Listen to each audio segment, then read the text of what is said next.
மசாலா பணியாரம் ready ஆயிடுச்சு. இதை வந்து இப்படி பிச்சு பார்த்தா உள்ள கூடு கூடாக இருக்கணும். பாருங்கள், உள்ளே வந்து கூடு கூடாக இருக்குது. அப்படி வந்தால் தான் நல்லா இருக்குது அப்படின்னு சொல்லுவாங்க. வெளியில் மொறு மொறுன்னு இருக்கணும், உள்ளே கூடு கூடாக இருக்கணும். இதை வந்து இந்த கார சட்னியில் தொட்டு சாப்பிட்டா சூப்பராக இருக்கும். மசாலா சிஎம் எப்படி செய்கிறதுன்னு நிறைய பேர் கேட்டிருந்தீங்க. இன்றைக்கி இந்த வீடியோவில் மசாலா சிஎம் எப்படி செய்யலான்னு பார்ப்போம் வாங்க. Hi friends, welcome to Annam's recipes.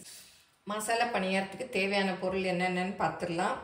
ஒரு கப்பு, எந்த கப்பில் வேணால் எடுத்துக்கலாம், ஆளாக்கில் எடுத்துக்கலாம், கப்பில் எடுத்துக்கலாம். எவ்வளோ எடுக்கிறீங்களோ உளுந்து அதே அளவு தான் பச்சரிசி, மாவு பச்சரிசி. அதான் வந்து நல்லாயிருக்கும். நிறைய பேர் வந்து கொஞ்சம் இட்லி அரிசி போடுறாங்க, அப்புறம் ஜவ்வரிசிலாம் போடுறாங்க. ஆனால் ட்ரெடிஷ்னலாக இதுதான் அளவு. ஒரு பங்கு உளுந்துக்கு ஒரு பங்கு பச்சரிசி, அப்புறம் வந்து தேங்காய் பூ கொஞ்சம், அப்புறம் சின்ன வெங்காயம். நீங்கள் எவ்வளோ பருப்பும் அரிசியும் எடுக்கிறீங்களோ அதுக்கு தக்கன இதெல்லாம் எடுத்துக்கணும். நான் கொஞ்சமாக எடுத்துக்கிறதுனால 2 பச்சை மிளகா, கொஞ்சம் ஒரு 10 சின்ன வெங்காயம், அப்புறம் வந்து ஒரு 4 டேபிள் ஸ்பூன் அளவு தேங்காய். பச்சை மிளகா காரம் நீங்கள் பார்த்து போட்டுக்கலாம். சின்ன வெங்காயத்துக்கு பதிலாக பெரிய வெங்காயம் வேணும்னாலும் நீங்கள் பொடியாக நறுக்கி போட்டுக்கலாம். தேங்காய் துருவல், அப்புறம் வந்து கருவேப்பிலை, தாளிக்கிறதுக்கு கடுகு, அப்புறம் உப்பு. எங்கள் ப்ராடக்ட்ஸ் எல்லாம் யூடியூப்பில் கமெண்ட்ஸ்க்கு கீழே வந்துட்டுருக்கு. அதில் போய் கிளிக் பண்ணிங்கன்னா அதோட ரேட்டு டீட்டெயில்ஸ் எல்லாமே இருக்கும். அதை கிளிக் பண்ணி நீங்கள் வேணுங்கிற பொருளை ஆர்டர் பண்ணி வாங்கிக்கலாம்.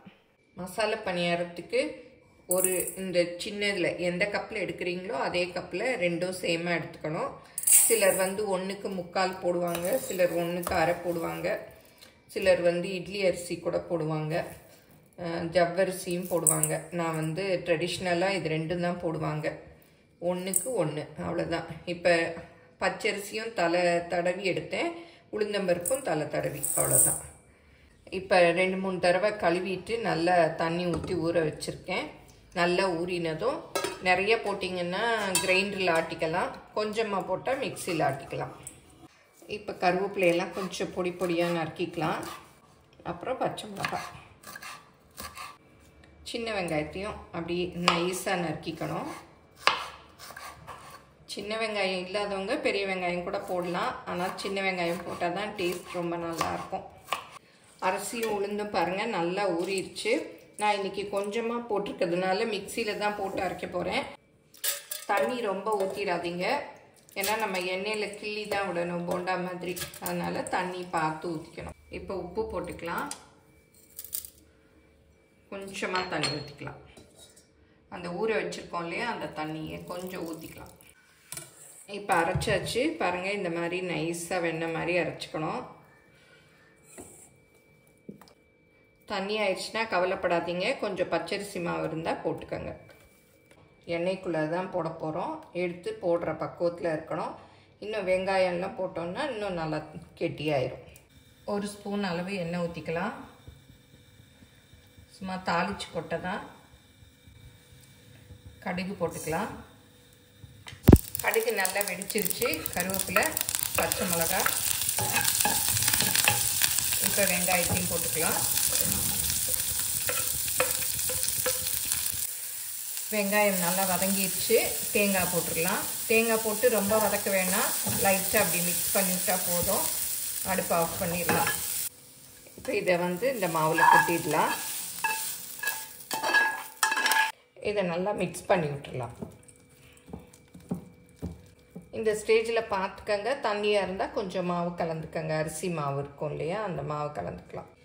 இந்த மாதிரி போட வரணும். கொஞ்சம் தண்ணியாக இருக்க மாதிரி இருக்குது. 1 ஸ்பூன் பச்சரிசி மாவு போட்டுக்கிறேன். போட்டு மிக்ஸ் பண்ணி பார்த்துட்டு வேணும்னா இன்னும் போட்டுக்கலாம். ரொம்ப போட்டுறாதீங்க, அப்புறம் டேஸ்ட் மாறி போயிடும். அதுதான் ஆட்டுறச்சியே பார்த்து ஆட்டிக்கணும். இப்போ சரியாக இருக்குது பாருங்கள். இப்போ வந்து நல்லா போடுற அளவு வருது. இந்த மாதிரி போட வரணும்.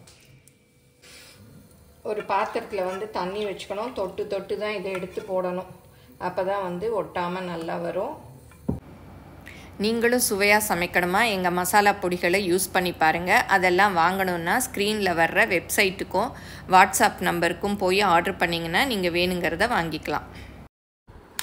நல்ல எண்ணெய் காஞ்சதும் தண்ணியை தொட்டுட்டு குட்டி குட்டி பால்ஸ் மாதிரி எடுத்து போடணும். இதுக்கு ஷேப்பெல்லாம் ஒன்றும் இல்லை, எப்படி வேணாலும் இருக்கலாம். ரவுண்ட் ரவுண்டாக எடுத்து போடணும், அவ்வளோதான். உளுந்து அதிகமாகிருச்சுன்னா அது வேகரிச்ச மேலே அப்படியே வெளியில் வர்ற மாதிரி இருக்கும். அது உளுந்து இப்போல்லாம் வந்து உளுந்து சில உளுந்து நிறையா அப்படி மாவு வருது இல்லையா, பாருங்கள். அந்த மாதிரி இருந்துச்சுன்னா கொஞ்சம் வெளியில் வந்த மாதிரி இருக்கும். அதுக்கு தான் சிலர் வந்து ஒரு ஆளாக்கு பச்சரிசிக்கு 3/4 ஆளாக்கு போடுவாங்க. அது அவங்கவுங்க விருப்பம். இப்படி போட்டாலும் நல்லா டேஸ்ட்டாக நல்லா மொறு மொறுன்னு சூப்பராக இருக்கும். போட்ட உடனேயே திருப்பி விட்றாதீங்க, கொஞ்சம் நல்லா வெந்த பிறகு திருப்பி விடணும். அடுப்பை வந்து ரொம்ப ஹைலியும் வச்சுக்கக்கூடாது, ஒரு அளவுக்கு அடுப்பை கூட்டி குறைச்சி வேக வைக்கணும். மசாலா பணியாரம் வந்து மாவு அரைச்ச உடனேயே செஞ்சிடலாம். இதை புளிக்க வைக்கணுங்கிற அவசியம்லாம் இல்லை. நம்ம ஒரு 3 ஹவர்ஸ் முன்னாடி ஊற வச்சிட்டோன்னா பிள்ளைங்க ஸ்கூல்லேருந்து வர்றச்ச நல்லா சூடாக மொறு மொறுன்னு செஞ்சு கொடுக்கலாம். இந்த மாதிரி பொன்னிறமாக வரணும், நல்லா எல்லா பக்கமும் அப்படி திருப்பி திருப்பி விட்டு நல்லா வேக வைக்கணும். இந்த மாதிரி வந்ததும் நம்ம எடுத்துடலாம். பாருங்கள், பார்க்குறச்சே உங்களுக்கு தெரிஞ்சிருக்கும், வெளியில் நல்லா மொறு மொறுன்னு இருக்கும், உள்ளே சாஃப்டாக நல்லா பஞ்சு போல் இருக்கும். இப்போ சூப்பராக மசாலா சிஎம் ரெடி ஆகிடுச்சு. இதை மசாலா சிஎம்னு சொல்லுவாங்க, மசாலா பணியாரம்னு சொல்லுவாங்க. செட்டிநாட்டில் கல்யாணங்களில் காலையில் டிஃபன்லேயோ இல்லை நைட்டு டிஃபன்லேயோ இது கட்டாயம் வைப்பாங்க. ரொம்ப டேஸ்டியாக இருக்கும், சூப்பராக இருக்கும். தீபாவளி அன்றைக்குமே இதை எல்லோரும் செய்வாங்க.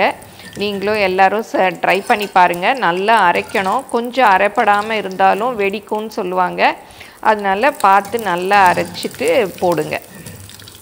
கிரைண்டரில் ஆட்டி செஞ்சால் இன்னுமே இதை விட சூப்பராக வரும்.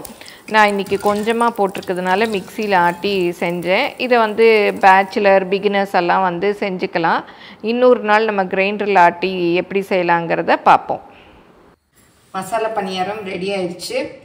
இதை வந்து இப்படி பிச்சு பார்த்தா உள்ளே கூடு கூடாக இருக்கணும். பாருங்கள், உள்ளே வந்து கூடு கூடாக இருக்குது. அப்படி வந்தால் தான் நல்லா இருக்குது அப்படின்னு சொல்லுவாங்க. வெளியில் மொறு மொறுன்னு இருக்கணும், உள்ளே கூடு கூடாக இருக்கணும். இதை வந்து இந்த கார சட்னியில் தொட்டு சாப்பிட்டா சூப்பராக இருக்கும்.